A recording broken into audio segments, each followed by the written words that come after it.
It is often said that youth are our future, but I am also a believer that they are our right now. With more information at their fingertips than generations before, and an optimistic outlook on their ability to influence change, partnering with the youth in our community is critical to Frederick's story.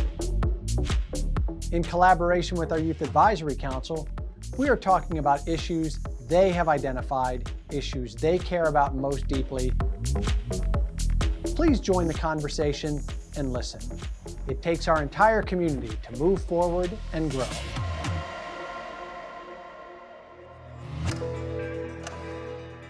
When people bring up local government, what's the first thing that pops into your head? I think of our governor, Larry Hogan. I'm not sure if that's local enough, but I think of like our county council.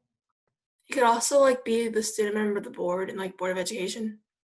I think that people just like to see the big picture. So usually when they talk about, for example, like presidential elections, they focus more on that rather than local elections.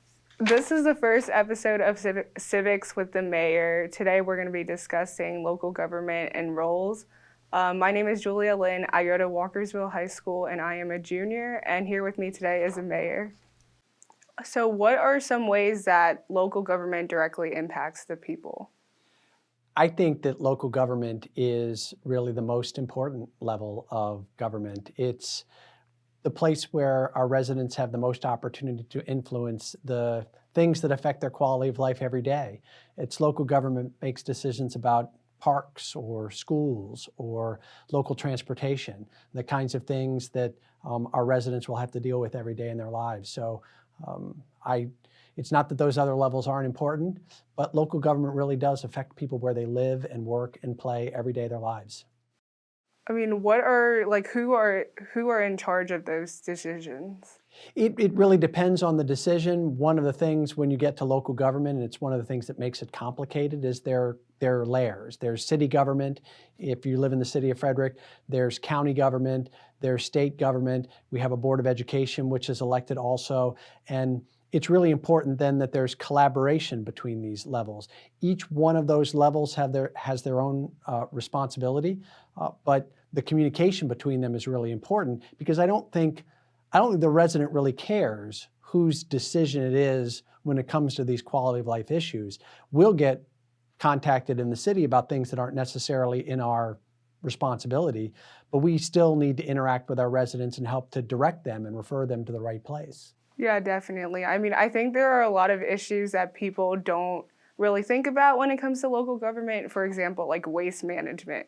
Like, I don't think people actually, Those are the core issues. Those are the services are the core function of local government. It is things like trash collection and street maintenance and snow removal and park mowing and maintenance and those sorts of things. It's the local planning and zoning decisions that affect where certain kinds of development and buildings take place. Those are opportunities where the residents really do have an opportunity to be involved and to shape the community that they want.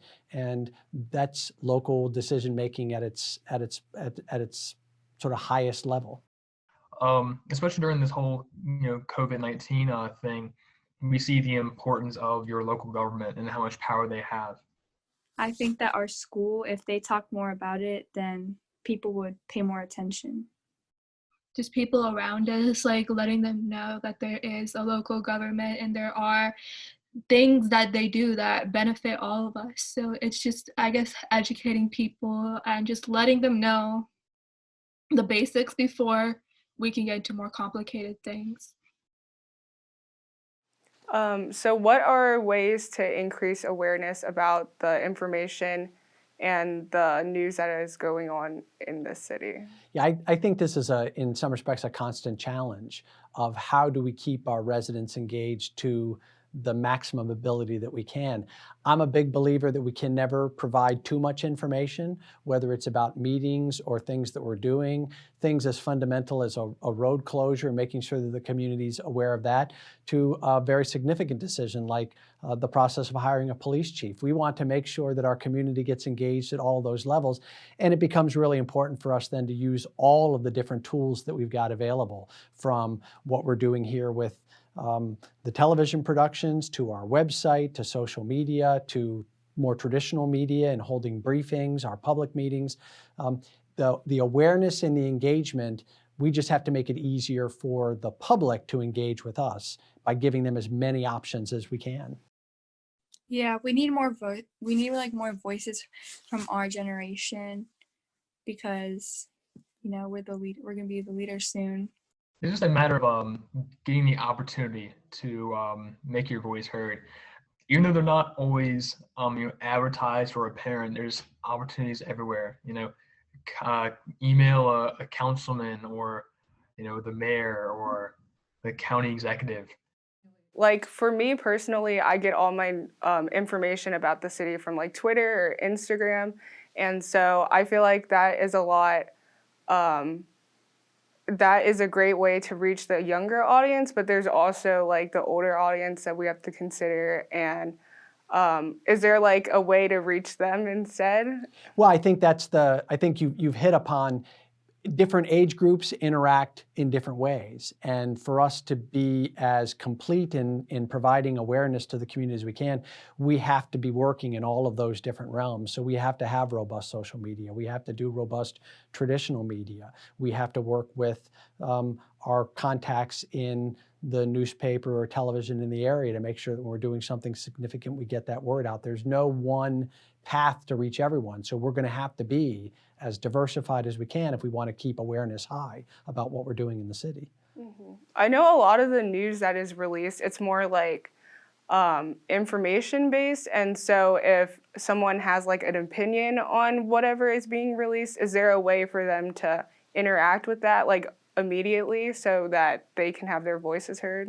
So we're working with some new tools that we're trying to flesh out, including an opportunity for people to respond to items that are on public meeting agendas using an e-comment feature, so they can effectively send in emails. They can go to the city's website and they can have their comments recorded directly with the agendas for those meetings, so that the interaction with the elected officials is very direct. Now, it might not be a two-way conversation, but those are all things that we're trying to work towards. How do we make our engagement with the community, how do we make awareness about what we're doing a really interactive process for both those of us in elected office or at our director level to the residents and vice versa?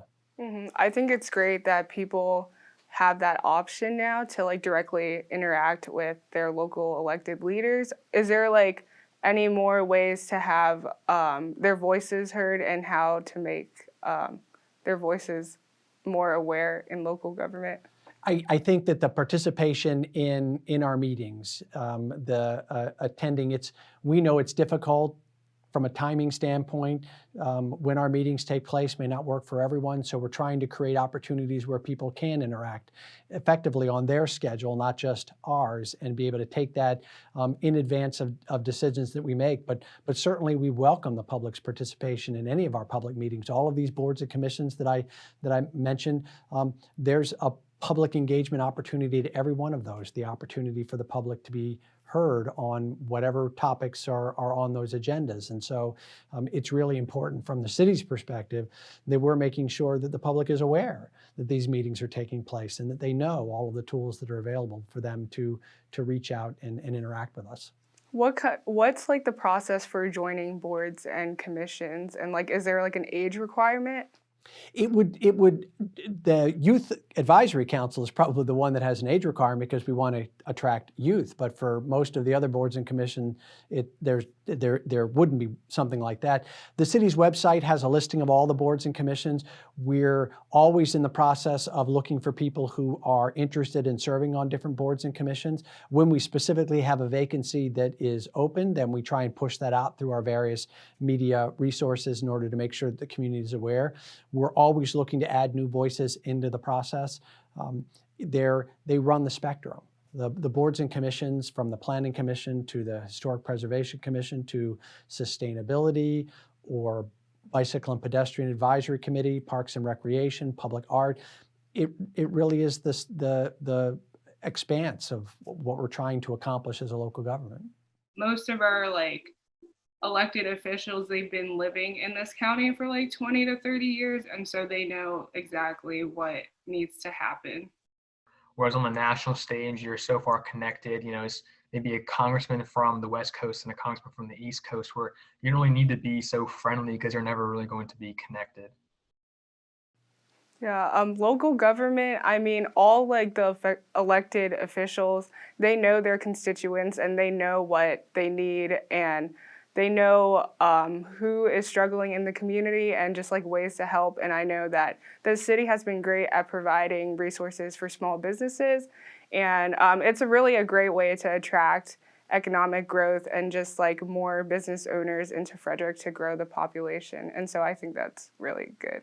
We have about 3,700 businesses in the city of Frederick, and the overwhelming majority of those businesses are small businesses, businesses with fewer than 10 employees, and they really do provide the economic backbone of our community, and they're diverse. They're diverse in what they provide. They're diverse in ownership and makeup, and I think that's one of the things that makes the community really an attractive place to be, is that it is vibrant and meeting the needs across that broad spectrum, because while we're a city that's doing well, we're not perfect.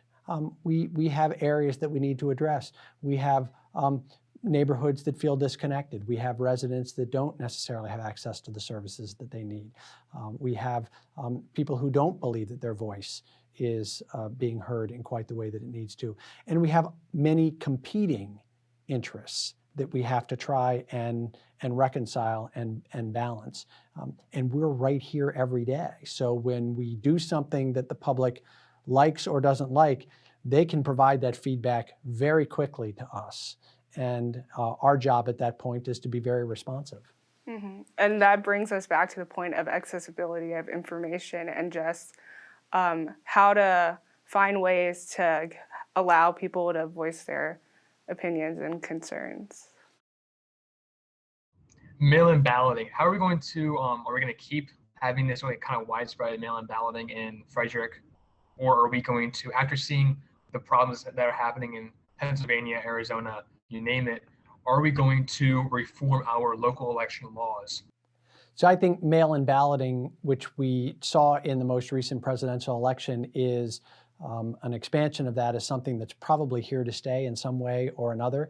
And our task at the local level is to make sure that our voters feel as comfortable with a mail-in balloting option as we can possibly make them. We've used mail-in balloting, absentee ballots by another name, in elections in the city for a long time.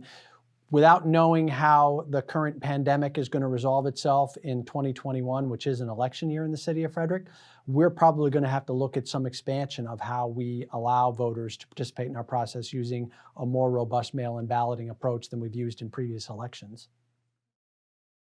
Like, who are the people in charge of like the COVID decisions? Like, who are the ones that like administer like mask mandates, or like just the protocols that shops and stuff have to regulate in order to keep everybody safe? And I was also wondering what your response is going to be to like COVID cleanup, like once vaccines have been started to be brought out and stuff and people start taking them. What is like the response going to be to start getting us back on track to getting back to normal, like us going back to schools and people going back to work? And is like teleworking going to stay? Online school, is it going to stay in a sense? It's such a great question, and there's a lot packed into there, and it speaks to something we talked about earlier about the layers. So There's different levels of government that have responsibility for a lot of these different pieces. Issues about how schools will operate or business restrictions that were put in place. Some of those came from the state, some of those came from the county. We're doing certain things at the city in terms of how we support businesses to be able to get through the pandemic. We're certainly collaborating with the county when it comes to how we most effectively get vaccine distribution in the city, how we get it to our employees. Things like hybrid learning or remote learning or teleworking. I think aspects of these things are here to stay, and the ability to get back to what might feel like a more normal situation is really dependent on how quickly we get vaccines into people's arms and the pandemic can clear. These are decisions that may be made by city government, by the Board of Education or county government or the state. And that's where it gets difficult sometimes. And civic engagement is not an easy process from either the government side or from the citizen side, which is why we want to keep the lines of communication open as much as possible all the time. I know social justice is like really a big issue on the national level, but locally we can have more of an impact for people of color in this community. And so I think that local government is far more effective than federal government. Are there like any key differences between the two levels? I think access is probably the biggest key. I mean, here's an opportunity where you can sit down and talk with the chief executive of the city. You'd be hard pressed to get the president or the vice president to come in for this kind of an opportunity. Not that they don't do their own, but I think that access is really important. At the local level, leadership is in the community every day. There's a high degree of accessibility. And I think that's a substantial difference. And I think it's not that the decisions are more important, but at the local level, they really are more impactful. We'll make decisions at the local level about the location of a park or a school or a road that people who live here are going to see the effects of every day as part of their life. And so we want to be really thoughtful about how we do that because this is people's homes. Thank you so much for taking the time to speak with me today.